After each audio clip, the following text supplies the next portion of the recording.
আমন্ত্রণ জানাচ্ছি টেকটেক ইজি এডুকেশনের নতুন একটি ক্লাসে। আজকের ক্লাসে আমরা আলোচনা করব উচ্চতর গণিতের একটি প্রশ্নটি হচ্ছে ভেক্টরের। দেখতে পাচ্ছ প্রশ্ন, ত্রিভুজ এবিসি এসি এবং এবি বাহুর মধ্যবিন্দু যথাক্রমে এম ও এন, আর বিসি এম এন ট্রাপিজামের কর্ণদ্বয়ের মধ্যবিন্দু যথাক্রমে পি ও কিউ হলে ভেক্টরের সাহায্যে প্রমাণ করো যে। কি প্রমাণ করবা? এই যে এটা পি কিউ সমান্তরাল এম এন সমান্তরাল বিসি, আর পি কিউ হবে বিসি এবং এম এন এর বিয়োগফলের অর্ধেক। এইটা প্রমাণ করতে হবে।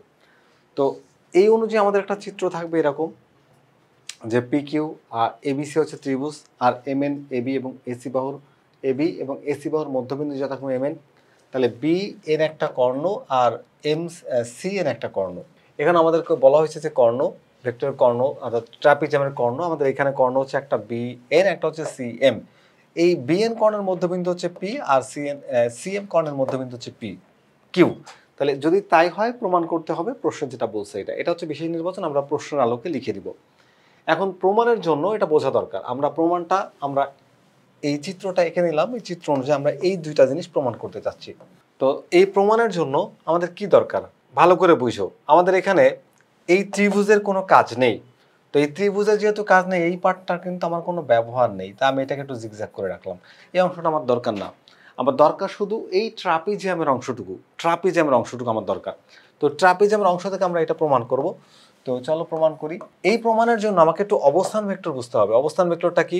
মনে করো যে এই বি সি এন আর হচ্ছে এম, এই যে চারটা মূল বিন্দু, এই বিন্দুর সাপেক্ষে আমি চারটা অবস্থান বিন্দু নিব। আমি এদের নামেও নিতে পারি এবিসিডি, অথবা এই B C M N M, আবার আমি এবিসিডি বা যে কোনো কিছু আমি ধরে নিতে পারি। তো আমি মনে করি যে বি সি এন ও এম, বি সি এন ও এম বিন্দুর সাপেক্ষে অবস্থান ভেক্টর যথাক্রমে কি আসবে? বি এর জন্য নিলাম বি ভেক্টর, সি এর জন্য সি ভেক্টর, এন এর জন্য এন ভেক্টর, আর এবং ও এম এর জন্য এম ভেক্টর। আমরা এগুলো নিয়ে নিলাম বিন্দুর সাপেক্ষে। এখন আমরা এইটা প্রমাণ করতে চাচ্ছি, দেখো এই অংশটা প্রমাণ করতে চাচ্ছি। তো এইটা প্রমাণ করতে চাইলে আমাকে কি করতে হবে? আমাকে যেটা করতে হবে সেটা হচ্ছে যে প্রথমে আমরা এই বিসি ভেক্টরটার মান বের করতে চাচ্ছি। তো বিসি ভেক্টরটার মান কেমনে বের করব? এই লিখলাম হচ্ছে বিসি ভেক্টর, তাহলে শেষ বিন্দু থেকে আদি বিন্দুকে বিয়োগ করলে আমরা এই ভেক্টরের ভ্যালুটা পেয়ে যাব। তো এখানে ইনিশিয়াল পয়েন্ট হচ্ছে বি, আর টার্মিনাল পয়েন্ট হচ্ছে সি। বি থেকে সি এর দিকে ডিরেকশন, বি থেকে কিউ এর দিকে, এম থেকে এন এর দিকে। তাহলে বি থেকে সি এর দিকে ডিরেকশন হলে সি বিন্দু থেকে বি বিন্দুকে মাইনাস করতে হবে, তাহলে আমরা এই ভেক্টরটার মানটা পেয়ে যাব। তাহলে এখানে আমাদের আছে কি বলতো? সি ভেক্টর, এই হলো সি ভেক্টর মাইনাস হচ্ছে আমি লিখবো হচ্ছে বি ভেক্টর, তাহলে পেয়ে যাব কি বলতো? বিসি এর মান। একই রকম ভাবে আমরা যদি একটু এই এম এন এর মানটা বের করতে চাই, তাহলে এম এন এর মানটা যদি বের করতে চাই তাহলে কি করতে হবে? এই এন ভেক্টর থেকে মাইনাস করতে হবে এম ভেক্টর। তাহলে আমরা দুইটা ভেক্টরের মান, এই দুইটা ভেক্টরের মান পেয়ে গেলাম। এখন আমরা পি কিউ এর মানটা বের করার জন্য আগে পি বিন্দুর অবস্থান এবং কিউ বিন্দুর অবস্থান ভেক্টরটাকে নির্ণয় করতে হবে। তাহলে আমরা লিখবো যে কি লিখবো বলতো? পি বিন্দুর অবস্থান ভেক্টর সমান হচ্ছে কি? পি কার মধ্যবিন্দু বলতো? কর্ণ বি এন এর মধ্যবিন্দু। তাহলে বি হচ্ছে ইনিশিয়াল পয়েন্ট আর এন হচ্ছে টার্মিনাল পয়েন্ট। মধ্যবিন্দু নির্ণয় করতে গেলে শুধু শুরুর বিন্দু শেষ বিন্দু যোগ করে 2 দিয়ে ভাগ করলে পাওয়া যায় মধ্যবিন্দু।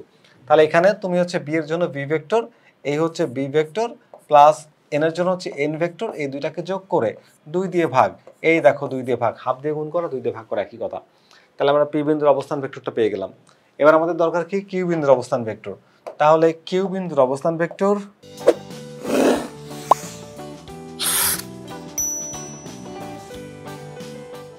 তাহলে কিউ বিন্দুর অবস্থান ভেক্টরটা কি হবে? কিউ কার মধ্যবিন্দু? সি আর এন এর মধ্যবিন্দু। তাহলে এখানে হাফ সি ভেক্টর প্লাস হচ্ছে এম ভেক্টর লিখতে পারবা। এই যে, তাহলে আমরা পি কিউ ভেক্টরের মানটা পেয়ে গেলাম। এখন কি করব? আমরা এখানে পি কিউ এর ভেক্টরটা, পি এবং কিউ দুইটা বিন্দুর অবস্থান পেয়ে গেছি। তাহলে এখন আমাদের কি করা উচিত? আমাদের এখন পি কিউ ভেক্টরটার মান বের করব। তাহলে পি কিউ, এখানে শেষ বিন্দু কোনটা? শেষ বিন্দু হচ্ছে কিউ, আর আদি বিন্দু হচ্ছে পি। পি থেকে কিউ এর দিকে যাচ্ছে ভেক্টরটা। তাহলে শেষ বিন্দু যদি কিউ হয়, তাহলে কিউ হচ্ছে এই অংশটা। এই অংশটা আছে কি বলতো? Half into C vector plus হচ্ছে এম ভেক্টর, তা থেকে মাইনাস হবে আদি বিন্দু হলো এইটা।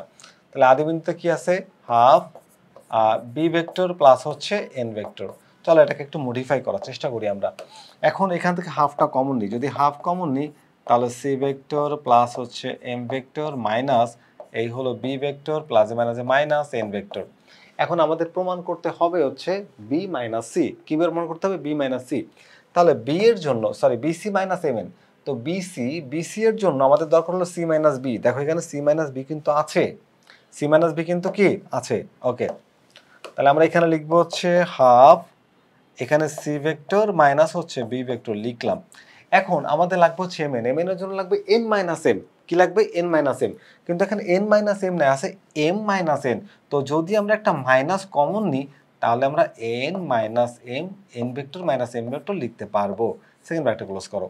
এখন চলো ভ্যালু অ্যাড করে দিই।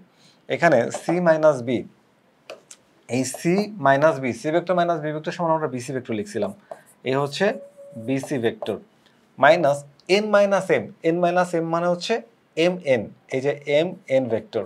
দেখো এই টাইপের কোশ্চেন কিন্তু আমি এই টাইপের কোশ্চেনের আগেও করিয়েছি, তোমাদের অসংখ্যবার করিয়েছি।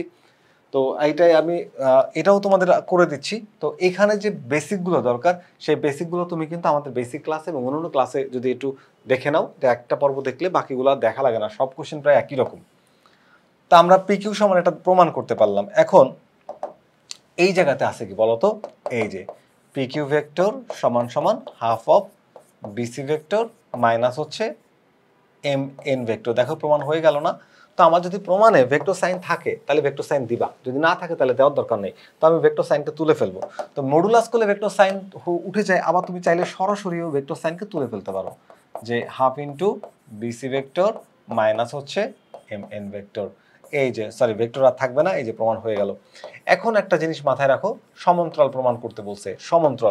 সমান্তরাল দুইটা ভেক্টর যখন সমান হয় অথবা তারা একটা অংশ, একটা ভেক্টরের একটা অংশ আর একটা ভেক্টরের কোনো একটা অংশ অপর ভেক্টরের সমান হয়, তাহলেও তারা সমান্তরাল। তাই সমান্তরাল আলাদা করে প্রমাণ করা লাগে না। এখানে খেয়াল করে দেখো, পি কিউ ভেক্টরটা বিসি এর ধাররেখার উপরে না, ধাররেখায় পড়ে নাই, ও পড়ছে আলাদা, ও ধাররেখা হলে গায়ের উপর পড়তো।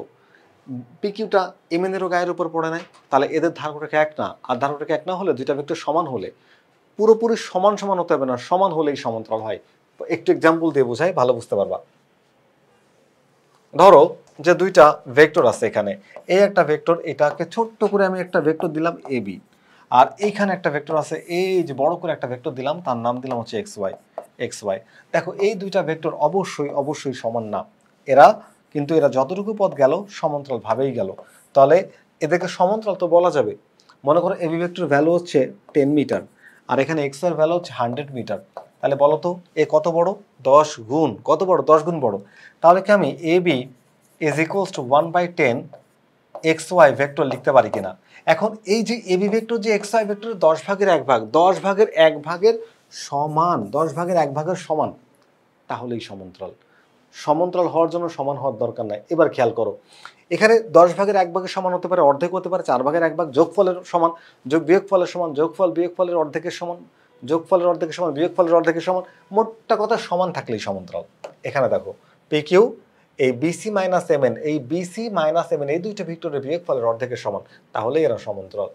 তাহলে আমরা সমান্তরাল আলাদা করে প্রমাণ করা লাগবে না, বলে দেবা যে এখানে পি কিউ যেহেতু বিসি আর এম এন এর বিয়োগফলের অর্ধেক, অতএব পি কিউ এর অবস্থান হবে বিসি এর ধারক রেখায় অথবা সমান্তরালে, বিসি আর এম এন এর ধারক রেখা অথবা সমান্তরালে।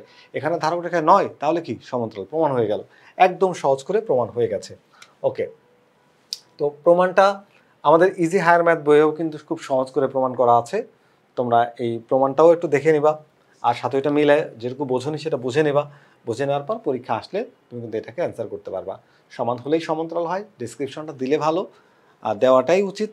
তো তুমি যদি না দাও সেক্ষেত্রেও অঙ্ক কিন্তু হয়ে যাবে।